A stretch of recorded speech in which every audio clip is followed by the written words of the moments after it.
বসে আছেন, কোরআন তেলাওয়াত করে। ওলীদ বিন মুগীরা পাথর খণ্ড নিয়ে চলে এসেছে।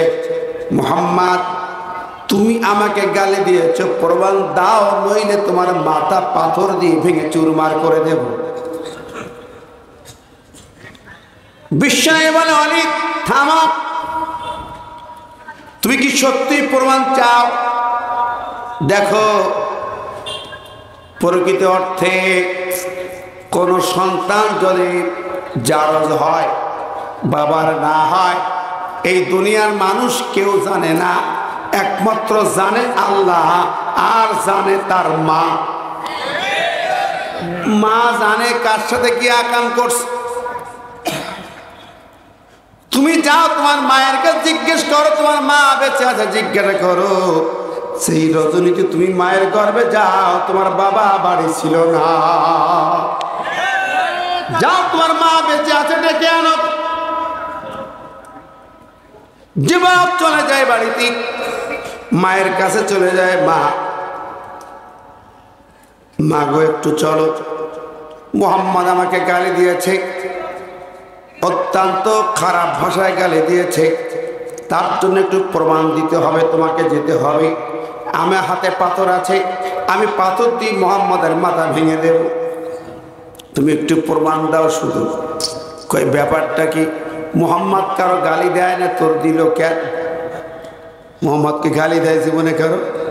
কটু কথা বলে, খারাপ কথা বলে, যা বলে তা সত্য বাস্তব কথা বলে। সুবহানাল্লাহ। তোরে গালি দিল কেন? কি করেছিস তাই বল। আমি তো কিছুই করিনি। আমি মুহাম্মাদের মিটিং সিটিং যে সমস্ত কথা বলে, কোরআন আবৃত করে, তারা বাধা দেয়। বিকল্প আমি পারস্য থেকে কাব্য প্রতিকাব্য এনেছি, সেগুলো শোনাতে যাই। তাই? আচ্ছা, মুহাম্মদ কি বলেছে? বলে, মা, মুহাম্মদ বলেছে আমি নাকি বাবার সন্তান না।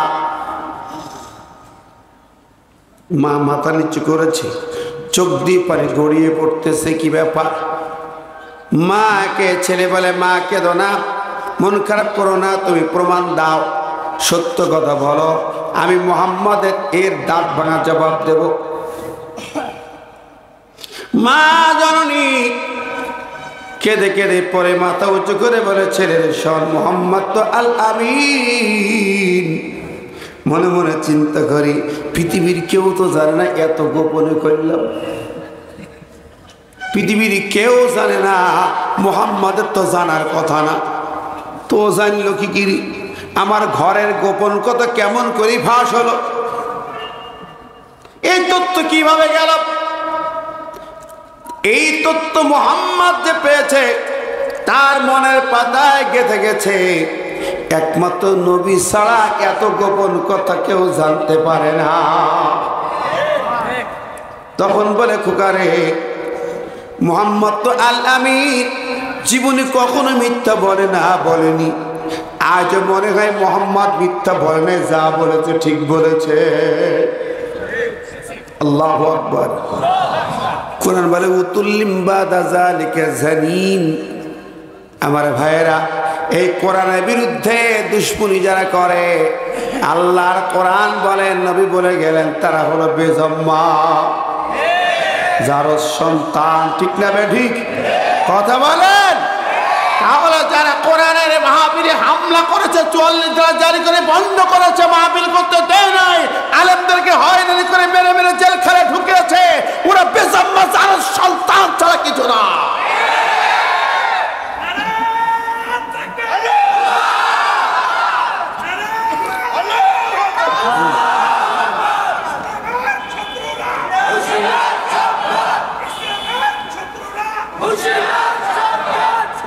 আমার ভাইয়েরা, বন্ধুরা, দেখেন, আমি আপনাদের সামনে কোরআন কারীমের যে আলোচনা উপস্থাপন করতে চাই। তাহলে এই কোরআন তারা শুনেছিল, তারা বাধা দিয়েছিল, ওরা হলো কাফের। ঠিক না ঠিক? এখনো যারা এই কোরআন আল্লাহর কিতাব জানার পরও শুনে বুঝে বাধা দেয়, ডিস্টার্ব করে, ওরা হলো কাফের। আর এক শ্রেণীর আছে মুনাফিক শ্রোতা আছে, কোরআন শুনতে আসে, আয়োজনে সহযোগিতা করে, কিন্তু কোরআনের আইন নিয়ম নীতি মানতে চায় না। এরকম শ্রোতা আছে না নাই? শুনতেও আসে, বসে, যখন তাকে আলোচনা তার বিপক্ষে যায়, মতের বিপক্ষে, দলের বিপক্ষে যায়, আস্তে করে উঠে চলে যায়। আছে না নাই? ভাইজার বসতে এই পাশে কর্নারে, বাম কর্নারে জায়গা আছে, এই কর্নারে জায়গা আছে, আসে একটু চেপে চেপে আসে, ডান সাইডে বাম সাইড দুই সাইডে জায়গা আছে। দাঁড়ানো ভাইরা, রাস্তার ভাইরা ভিতরে চলে আসে, আমরা মনোযোগ দিয়ে কথাগুলো শুনবো। যারা কোরআন শুনতে আসে কিন্তু কোরআনের কথা তার পেটে হজম হয় না, সব ভালো কথা সবার হজম, পেটে আমাশার দোষ থাকলে বিরিয়ানি সহ্য হয় না, ঠিক না বেরি ভাই? তো এরকম ওদের সহ্য হয় না, এদের সম্পর্কে কোরআন বলছে এরা হলো মুনাফিক। আল্লাহ বলেন وَإِذَا قِيلَ لَهُمْ تَعَالَوْا إِلَى مَا أَنزَلَ اللَّهُ وَإِلَى الرَّسُولِ رَأَيْتَ الْمُنَافِقِينَ يَصُدُّونَ عَنكَ صُدُودًا। সূরাতুন নিসা 61 নম্বর আয়াতে আল্লাহ বলেন তাদেরকে যখন ডাকা হয়, বলা হয় তাআলাউ ইলা মা আনজালাল্লাহ, আল্লাহ যা নাজিল করেছেন সেই আইনের কাছে আসো, কোরআন আমাদের সংবিধান মেনে নাও। তখন তারা এই আওয়াজ সহ্য করতে পারে না, মানতে রাজি হয় না, মুখ ফিরে নেয়, চলে যায়। আল্লাহ বলেন রাআইতাল মুনাফিকিনা, দেখবে মুনাফিক যারা তারা মুখ ঘুরায় নেয়, মুখ ঘুরায় চলে যায়, বলে না কোরআন দিয়ে শাসনতন্ত্র হবে না, কোরআনের রাজনীতি আমরা মানতে রাজি না। ওরা কি? কোরআনের ভাষায় ওরা কি? জোরে বলেন কি? এরা এরকম শুনতে বসে, যখন দেখে তার আলোচনা তার কর্মের বিরুদ্ধে যায়, উঠে চলে যায়। কথা বলে এরকম শ্রোতা এই মাঠে আছে নাকি? নেই। তবে যদি থাকে পাওয়া যাবে, মাঝপথে যেটা দৌড় মারবে বুঝবে। আজকে পরীক্ষা হবে।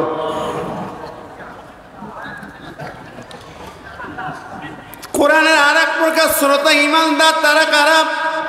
আল্লাহ পাক বলেন তারা হলো ইন্নামাল মুমিনুনাল্লাযীনা ইযা যুকিরাল্লাহু ওয়াজিলাত কুলুবুহুম ওয়া ইযা তুলিয়াত আলাইহিম আয়াতুহু যাদাতুহুম ঈমানা ওয়া আলা রাব্বিহিম ইয়াতাওয়াক্কালুন। মুমিন হলো তারা আল্লাহর নাম স্মরণ করে দিলে যাদের হৃদয় কেঁপে কেঁপে ওঠে, অন্তর প্রকম্পিত হয়।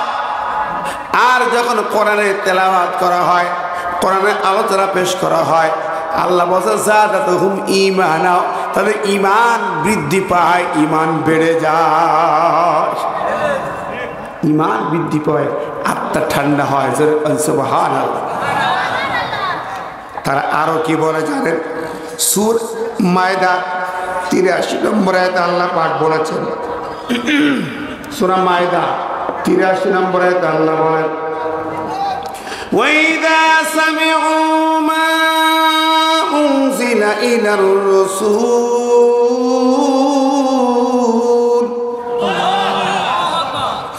তারা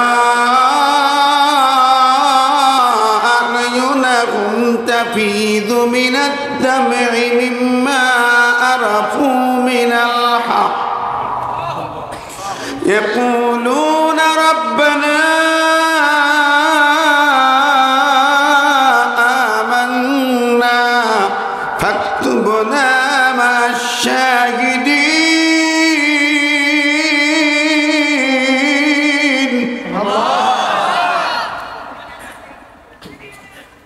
আল্লাহু আকবার। কার কথা? আল্লাহর কোরআন। যারা মুমিন শ্রোতা তাদের শানে আল্লাহ পাক করছেন সূরা মায়দা 7ম পারার প্রথম মায়দা 83 ওয়াইদা সামিউ যখন তারা শ্রবণ করে মা উনজিলা ইলা রাসূল, রসুলের পরে নাজিল হওয়া এই কালাম কোরআন যখন তারা শোনে, তারা আয়ুনাহুম, তুমি দেখবে তাদের চক্ষুগুলোর দিকে তাকাবে, ওই চোখগুলো থেকে তাফিদু মিনাদ দামি, ঝরঝর করে টপ টপ করে পানি পড়ে। কোরআন শুনেছে মিম্মা আরাফু মিনাল হক, কেন কোরআন শুনেছে মহাসত্যের পরিচয় পেয়েছে, তারা জানতে পেরেছে দুনিয়া ক্ষণস্থায়ী, দুনিয়া ছেড়ে চলে যেতে হবে, অন্ধকার কবর আমাদের জন্য অপেক্ষা করতেছে। কবর এমন ভয়ঙ্কর জায়গা যেখানে কাফেরদের জন্য অনেক ধরনের আযাব আছে।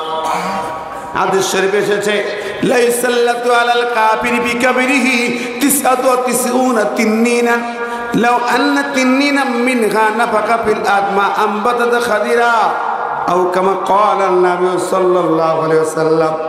নবীজি বললেন কবরের ভিতরে আল্লাহর নাফরমান বান্দার জন্য 99টা বিষধর সাপ থাকবে, কঠিন বিষধর সাপ। তাদের গায়ে গলায় পেঁচিয়ে দেওয়া হবে, তাদের শরীরে দংশন করবে। তান হাসু তালদাগু হাত্তা তাকুমা সাআ, কিয়ামত পর্যন্ত তারে দংশন করতে থাকবে। আল্লাহ নবী বলেন ওই সাপ, একটা সাপ যদি দুনিয়ার বুকে একবার মাথা উঁচু করে একটা নিঃশ্বাস ছাড়ে, নাফাখা ফিল আরদ, জমিনে একটা নিঃশ্বাস ছাড়ে, ফু দেয়, আল্লাহ হাবিব বলেন এই জমিনে আর কোন সবুজ ঘাসের বা গাছের পাতা গজাবে না। সারা পৃথিবী কোন সবুজ চারা হবে না, গাছ হবে না, পাতা হবে না। এত বিষ একটা সাপের, একটা নিঃশ্বাস, একটা শ্বাস প্রশ্বাস। এই সাপ কবরে 99টা থাকবে নাফরমান বান্দা। সোজা কথা নাই ভাইরা আমার, আমরা কি ভাবি, একবার চিন্তা করি, কথা বলেন, মনেই নেই কবরের কথা। যখন কেউ মারা যায় তখন যদি দাফন করি আসি, 3 দিন শোক পালন করে পরে আবার সব যা তাই সব বিড়ি তাড়ি খেয়ে বেড়ায়, হিসাব নাই। নামাজ কালাম বন্দেগী কিচ্ছু নেই, কথা কর ঠিক না বেঠে? ও আমার ভাইয়েরা, বন্ধুরা, পেয়ারে হাজির, তো বলছিলাম এই মহা সত্যের পরিচয় লাভ করেছে, কবরে থাকতে হবে, কঠিন শাস্তি আছে, হাসরে উঠতে হবে, অনেক কষ্ট যন্ত্রণার মধ্যে হাসরে উঠতে হবে।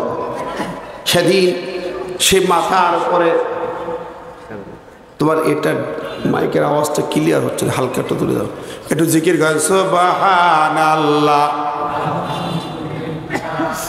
খালি গরম লাগে, হিট লাগছে, ঠান্ডা চলো।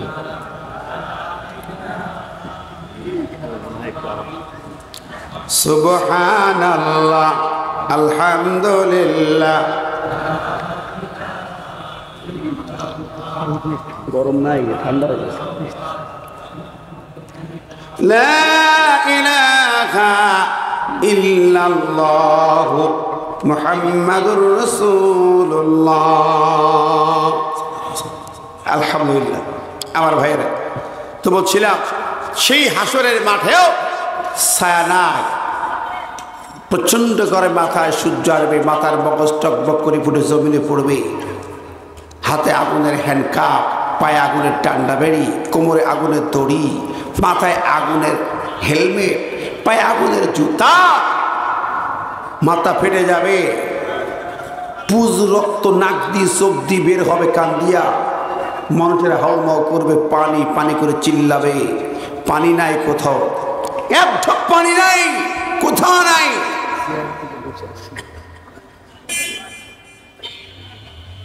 আমরা দেখলাম চেয়ারম্যান আসতে চুরি চুরি করে, চুরি চুরি করে চেয়ারম্যান কোন দিক গেল? হে জনগণের চেয়ারম্যান চুরি করি বসে গেল, এদিকে আসে। আমার ভাইরা, চেয়ারম্যান সাহেব রফিক ভাই এখানে আসেন। আমার ভাইরা, তো বলছিলাম আল্লাহ বললেন মিম্মা আরাফু মিনাল হক, মহাসত্যের পরিচয় পেয়ে তাদের চোখ দিয়ে পানি ঝরঝর করে পড়ে। আল্লাহু আকবার। আমরা সেদিন হাসরে উঠবো কি উঠবো না ভাই? দেখ, সেই মতো মনে করতে হবে। এরপরে এরা চোখে পানি পড়ে, ইমানদার শ্রোতা, চোখে পানি পড়ে। আর শুধু পানি নয়, তখন তারা বলবে, কোরআন শুনে, তাফসীর শুনে একটি সিদ্ধান্ত নিয়ে তারা বাড়ি যাবে। সেই সিদ্ধান্তটা কি? আমার আল্লাহ পাক বলে, ইয়াকুলুনা রাব্বানা আমান্না ফাকতুবনা মা'আশ শাহিদিন। তাহলে ওরা বলতে বলতে যাবে, মুমিন শ্রোতারা তাফসীর শোনার পরে সিদ্ধান্ত নিয়ে বলতে বলতে যাবে, আল্লাহ রব্বানা আমান্না, আল্লাহ গো যা শুনলাম আমরা তোমার কালামের কথাগুলো মনে প্রাণে মেনে নিলাম, ঈমান আনলাম, মেনে নিলাম, গ্রহণ করলাম। সুবহানাল্লাহ। ফাকতুবনা মা'আশ শাহিদিন। শুধু ঈমান আনলাম না, বরং তোমার কালামের এই বাণী জমিনে প্রতিষ্ঠার জন্য যারা রক্ত দিয়ে জীবন দিয়ে শহীদ হয়ে গেল, আল্লাহ গো তোমার কাছে ফরিয়াদ করি, তুমি আমাদেরকে ওই শহীদদের দলে শামিল করে নাও। জোরে বলেন না সুবহানাল্লাহ। কি বলবেন? ফাকতুব না, আল্লাহকে বান্দা বলবে ফাকতুব, উক্তুব না, আল্লাহকে আল্লাহ উক্তুব, লিখে নাও আমাদের নামটা মা শাহিদিন, শহীদদের দলে। তোমার কোরআনের পক্ষে সত্যের সাক্ষ্যদানকারী শহীদ যারা জীবন দিয়ে চলে গেল, ফাঁসির মঞ্চে ঝুলল, জীবন দিয়ে জমিনকে লালে লাল করে গেল, আমাকেও শহীদ করে নাও। কে বলছেন এ কথা? কোরআনের শ্রোতা দুইটা সিদ্ধান্ত নিয়ে যাবে, আমি সব কথা মেনে নিলাম আর আমাকে শহীদদের দলে শামিল করে দাও। বন্ধুরা আমার, কোরআন শুনতে যারা এসেছি, 3 দিন শুনলাম, আরো শুনি, আজ শোনার পরে কি এই সিদ্ধান্ত নিতে পারবো যে আল্লাহ যে কোরআন শুনলাম কথাগুলা আমরা এই জমিনে, বাংলাদেশের জমিনে জগদ্দল পাথর ফেরাউনের বাচ্চা, আবু জেহেলের বাচ্চা চলে গেছে, এখন যারা আছে তাদেরকে নিয়ে আগামীর এই জমিনটা কোরআনের রঙে রঙিন করার জন্য, শহীদদের পথে, শাহাদাতের পথে, কোরআনের কায়েমের জন্য আমিও শহীদ হতে চাই, জীবন দিতে চাই। কারা কারা দু হাত তুলে দেখা।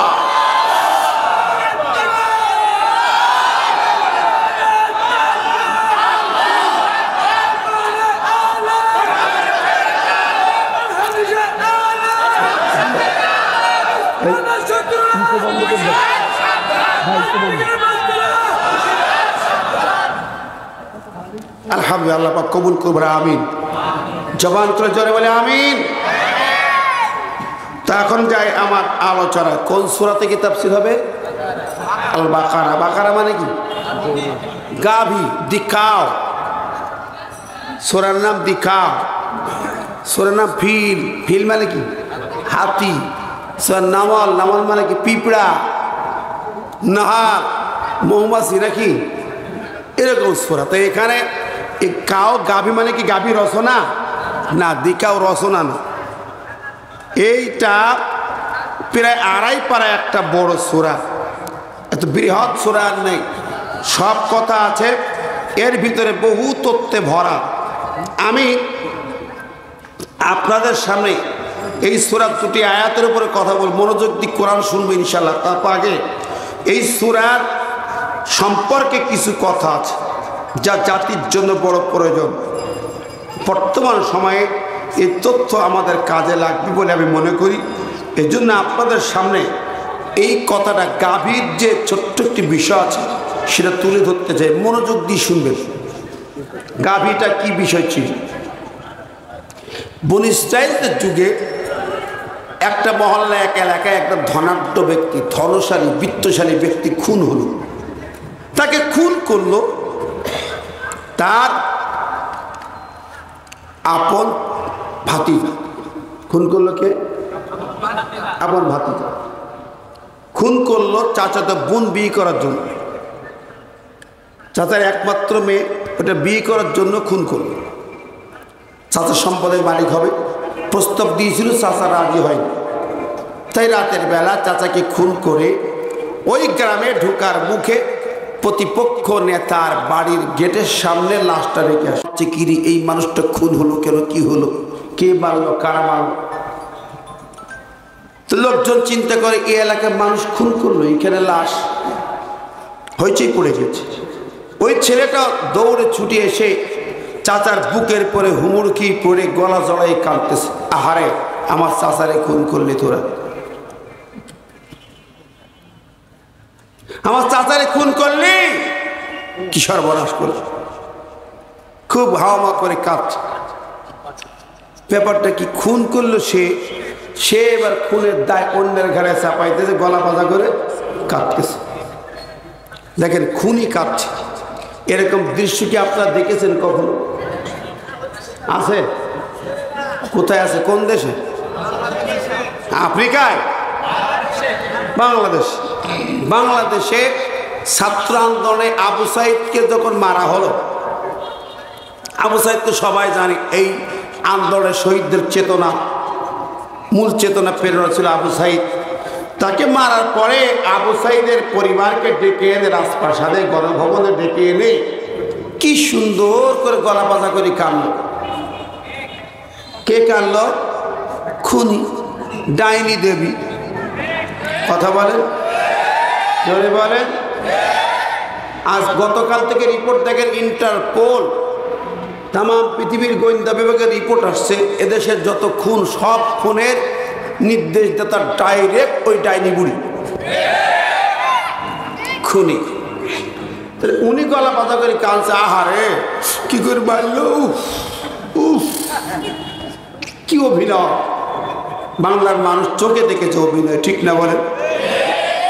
এরপরে আর কি বুঝতে বাকি থাকে ভাই?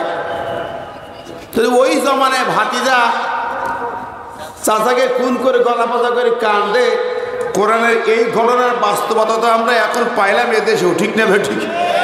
তা যুগে যুগে এইরকম খুনি আছে না নাই? কত খুন করলো, 16,000-এর বেশি খুন, কত ক্রস ফায়ার, তরুণ যুবক ছেলেগুলা ক্রস ফায়ার দিয়ে হত্যা করেছে, কত নাটকীয় ফাঁসির মঞ্চ, পুরান নাটক, এত বড় নাটক সাজাতে পারে ট্রাইব্যুনালের নামে নাটক পুরা। এখন তো আমাদের বলা লাগবে না, যারা বিচার করছে হেরাই কইতেছে। সেই প্রথম আল্লামা সাইদি সাহেবের ফাঁসি রায় দিল সেই বিচারপতি মানিক্কা কালাবাড়ি, হ্যাঁ, তারে ধরল কোন জায়গায়? বাগানে কলার পাতার বসিয়ে গেছে, কি ঠিক না? ঠিক।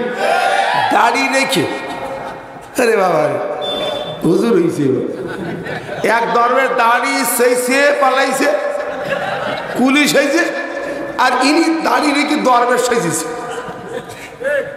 কি যুগ জমানা রে ভাই! যার দাড়ি নেই সে দাড়ি রাখা শুরু করেছে, আর যার আছে সে কেটে ছড়ি ফেলেছে। কালা পাতায় শুয়ে থেকে ধরা পড়লো, এক শটে বিসি গেল একটা শট। মারলি মারলি তা ওই জায়গায় মারলি। বন্ধুরা, এরাই এখন বলতেছে কি বিচার কি করছে, কোনো এভিডেন্স ছিল না। প্রধান বিচারপতি সিনহা সে তো বই প্রিন্ট করে বের করে দিছে বিচার সম্পর্কে, সব মিথ্যা, ভুয়া বিচার, ভুয়া শাস্তি, সম্পূর্ণ সরকারের পরিকল্পিত খুন, ঠিক না বে ঠিক? 100% পরিকল্পিত খুন, রাজনৈতিক উদ্দেশ্যে, অন্য কোনো উদ্দেশ্য নয়। আমার ভাইরা বন্ধুরা দেখেন, ভালো করে বুঝে দেখেন, যুদ্ধ অপরাধীর মামলায় বিচার করলেন এই বাংলার নয়, সারা পৃথিবীর শ্রেষ্ঠ সফল সব স্বচ্ছ মন্ত্রী, যার মতো আর পৃথিবীর কোন ইন্টারপোল গোয়েন্দা বিভাগ একটি পয়সার দুর্নীতি খুঁজে পায় নাই। কি বলেন, ঠিক নেবে? ঠিক, জোরে বলেন। তার মধ্যে ব্যক্তিকে ফাঁসির মঞ্চে ঝুলিয়েছে এরা। মীর কাসেম আলী বাংলাদেশের অর্থনীতির বুনিয়াদ ইসলামী ব্যাংক, ইবনে সিনা থেকে শুরু করে সিন্দাবাদ কেয়ারি সপ্তাহ তৈরি করা। বাংলার অর্থনীতির চিকিৎসার মেরুদণ্ড ছিলেন তিনি। তার মতন ব্যক্তিকে খুন করলেন ফাঁসির মঞ্চে দিয়া। বুঝলাম এরা এক জামাত ইসলামের লোক, যুদ্ধপরাধী রাজাকারের দল। তার সালাউদ্দিন কাদের সাকা চৌধুরী তো রাজাকারের দল ছিল। উনি ৭১ সালে ছিলেন না দেশ, লন্ডনে থাকতেন, ৭৪ সালে দেশে ফিরে আসে। তা ওকেও ফাঁসি দিল যুদ্ধ অপরাধী বানায়। কারণটা কি? কারণ কি জানেন? ওই বেটি সেই আমলে প্রেমের চিঠি দিছিল, তার কাছে প্রেমপত্র দিছিল, উনি অ্যাকসেপ্ট করেননি। বিয়ের প্রস্তাব দিছিল, রাজি হয়নি। সেই কারণে তাকে সুযোগ মতো ভাষায় দিয়ে ফাঁসি দিয়ে ঝুলাই দিছে। সালাউদ্দিন কাদের চৌধুরী নিজে মুখে বলে গেছে জবানবন্দিতে। আমার ভাই বন্ধুরা, এইভাবে গণহত্যা সরাসরি কোরাস ফাঁস যেগুলো দিয়েছিল আপনারা জানেন। বিকালবেলা মা দেখেছে ছেলে তার থানার ভিতরে আছে, সকালবেলা দেখাচ্ছে বন্দুক যুদ্ধে নিহত। এই থানাগুলা, ওই সময়ের ওসিগুলা ছিল দালাল পেটুয়া বাহিনী। যতগুলো কোরাস ফাঁস দিয়েছে সম্পূর্ণ পরিকল্পিতভাবে খুন করেছে, ওদেরকে আসামির কাঠগড়ায় দাঁড়াতে হবে, কোরাস ফাঁসের জবাব তাদের দিতে হবে। আমার ভাই বন্ধুরা, প্রিয় হাজিরিন, এইভাবে একের পর এক খুন করে করে দায়ভার চাপিয়েছে অন্যের ঘাড়ে, ঠিক না? ওই ছেলে ভাতিজা চাচার ঘাড়ে চাপাইল, চাচারে খুন করিয়া নেতাদের ঘাড়ে চাপাইল, ঠিক কিনা? প্রতিপক্ষের ঘাড়ে। কথা মনে আছে তো? খুনের মামলা দিল, বিচার হবে। ওই মানুষগুলা তারা খুন করে নাই, অপরাধ করে নাই, ওরা প্রেশার হয়ে গেল, চিন্তায় পড়ে গেল। ওরা কি করবে ভেবে পায় না। অবসরে তারা আলোচনা করে মিটিংয়ে বসলো, পরামর্শে বসলো। এই জটিল বিষয়, এখন বর্তমান তো ডিজিটাল যুগ, সিসিটিভি ক্যামেরায় পাওয়া যায়। এখনকার যুগে সিসিটিভি ক্যামেরায় ধরা পড়ে। এখনকার যুগে বিভিন্নভাবে গোয়েন্দা, শক্তিশালী গোয়েন্দা দিয়ে ধরা পড়ে। কিন্তু সেই যুগে বনী ইসরাঈলের যুগে মুসা আলাইহিস সালামের জামানায় সিসিটিভি ছিল না, গোয়েন্দা বিভাগ ছিল না। কোনো ক্রমে ওরা খুন করে নাই, প্রমাণ করতে পারছে না। অপারগ হয়ে বিপদে পড়ে চিন্তা করেছে, এটার থেকে উদ্ধার পেতে হলে আর কোনো জায়গা নাই, একটা জায়গা আছে, চলো যাই জামানার পয়গম্বর হযরত মুসার কাছে চলে যা। মুসা আলাইহিস সালাম এই জামানার পয়গম্বর, চলো তার কাছে যাই। তিনি মুসা কালিমুল্লাহ আল্লাহর সঙ্গে কথা বলেন। আল্লাহর সঙ্গে কথা বলে তিনি একটা ফয়সালা দিতে পারবেন। প্রকৃত খুনি কে তা আল্লাহ বলে দিতে পারবেন। এই আশা নিয়ে চলেছে, চলো যাই মুসার কাছে যায়। আল্লাহ ছাড়া এর ফয়সালা দেবার আর কেউ না। কি বলেন, ঠিক কিনা? আছে জমিনের যত বড় সমস্যা, যত জটিল, যত কঠিন, যত মারাত্মক বিষয় থাক, দুনিয়া যখন কেউ সমাধান দিতে পারবে না, তখন সমাধান পাবো কোথায়? জোরে বলেন, কার কাছে? আল্লাহর কাছে, ঠিক না বে ঠিক? আমরা অনেকে বুঝি না। আচ্ছা বলে, সেখানে সব সমস্যার সমাধান আছে না নাই? যত সমস্যা সব সমাধান আছে না নাই? ও দুনিয়ার মানুষ, আজকের পৃথিবীর মারণাস্ত্রের যান্ত্রিক যুগের, খুনির যুগের, রক্তপাতের যুগের, খুন হত্যার হাজানির যুগে যদি সমস্যার সমাধান পেতে হয়, এই কোরআন ছাড়া কি কোনো রাস্তা আছে নাকি? আল্লাহ বলেন, মা ফাররাতনা ফিল কিতাব মিন শাই, এমন কোন তথ্য নাই যা আমার কোরআনের ভিতরে বলা হয় নাই। কার কথা? আল্লাহর কথা। আল্লাহ বলতেছেন শোনো, তোমরা যা চাও সব আছে, এমনকি যা চাও না রহস্যময় তাও আছে। ওয়ামা মিন গাইবাতিন ফিস সামাই ওয়াল আরদ ইল্লা ফি কিতাবিম মুবিন। আল্লাহ পাক বলেন আসমান আর জমিনের ভিতরে এমন কোন গোপন রহস্য নাই, গোপন ভেদ নাই, গোপন বিষয় নাই যা আমার কোরআনের ভিতরে বলা নাই। জোরে বলুন সুবহানাল্লাহ। আসমান জমিনে এমন কোন গোপন বিষয় না যায় কিতাবে নেই। কথা কার? আল্লাহ পাক। কোরআন তোমার সমাধান, কোরআন দিয়ে সব পাবে। আলাউল খলকল আম, সৃষ্টি যার আইন হবে তা। নেই বেচার জন্য কোরআন দিয়েছিলেন আল্লাহ, বলে দিলেন লাকাদ আরসালনা রুসুলানা বিল বাইয়িনাতি ওয়া আনজালনা মাআহুমুল কিতাবা ওয়াল মিজানা লিয়াকুমান নাসু বিল কিসত। সূরা হাজরের 22 নম্বর আয়াতে আল্লাহ বলেন যুগে যুগে যত রসুল পাঠাইলাম সব রসুলের কাছে কিতাব দিয়েছি।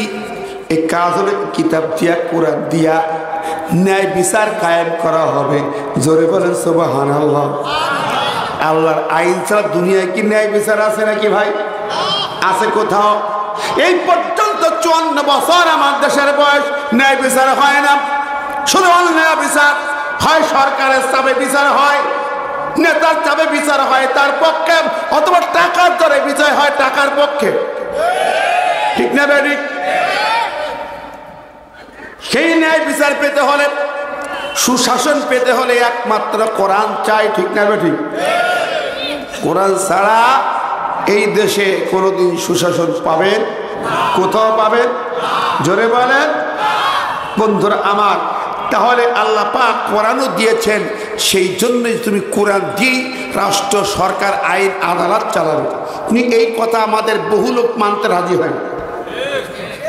আমাদের মুসলমানদের চেতনা হচ্ছে আমরা আল্লাহ বিল্লাহ করবো, মসজিদে জিকির করবো, মসজিদটা আল্লাহর ঘর, ওই জায়গায় আল্লাহ থাক, আর সমাজের মাতবাড়ি আমরা করবো, বাধ্যতার আইন, মানুষের তৈরি আইন, এইগুলো দিয়ে চলবো। কি কথা বলে?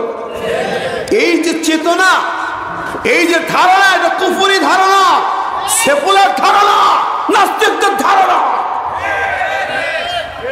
ইমানদারের কথা নয়। ইমানদারের কথা হলো আল্লাহর কোরআন যা বলে সেটাই আমার ফয়সালা।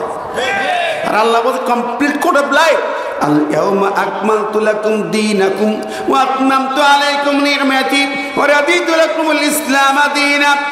আল্লাহ বললেন এইটাকে, শাসনতন্ত্রটাকে আমি আল্লাহ কমপ্লিট করেছি, পুরাপুরি করেছি, একটু খালি রাখি নাই। তোমার জীবনের, মানুষের জীবনের যা দরকার পুরাপুরি কমপ্লিট করে পাঠাইলাম। জোরে বলুন সুবহানাল্লাহ।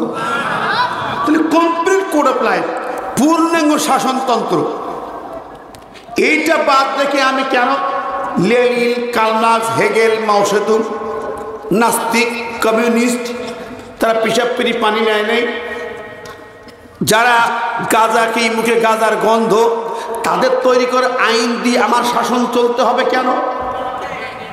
কথা বলেন ও মুসলমান। কোরআন দিয়ে নামাজ পড়ো আর আইন মানবা নাস্তিকদের? কোথায় পেলে?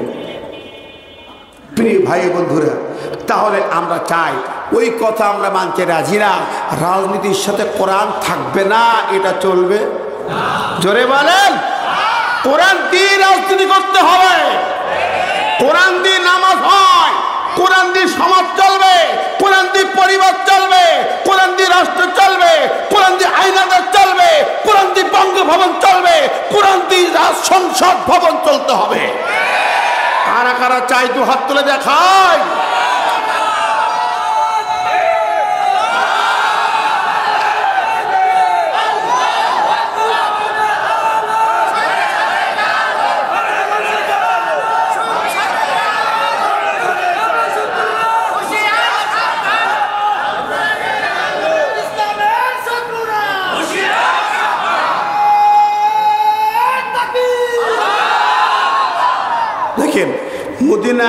মসজিদে একদল সাহাবী আছে, এর মধ্যে কয়েকজন ইহুদিদের আলেম আব্দুল সালাম সহ কয়েকজন তার নবীর কাছে এসে ঈমান এনেছে, কালেমা পড়েছে।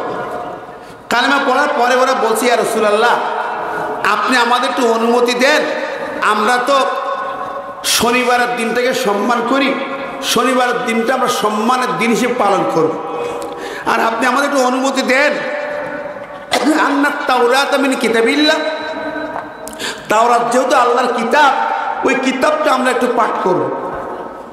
খেয়াল করে ওরা কালেমা পড়েছে, কিন্তু আগে ইহুদি ছিল, আলেম ছিল, কালেমা পড়ে মুসলমান হলো, এখন নবীর কাছে অনুমতি চায়, শনিবারের দিন সম্মান করবে, তাওরাত কিতাব পাঠ করবে। নবীজি বললেন, শোনো, তোমাদের শানে আল্লাহ পাক আয়াত নাজিল করছে, তোমাদের এই দাবি আল্লাহ নাকচ করে দিই, পুরা নাকচ করে দিই। আয়াত পাঠিয়ে দিছে জিব্রাইল মারফত, সেই আয়াতটা আজকে তেলাওয়াত করেছি। আল্লাহ বলে দিলেন, একটু করে জিকির করে সুবহানাল্লাহ।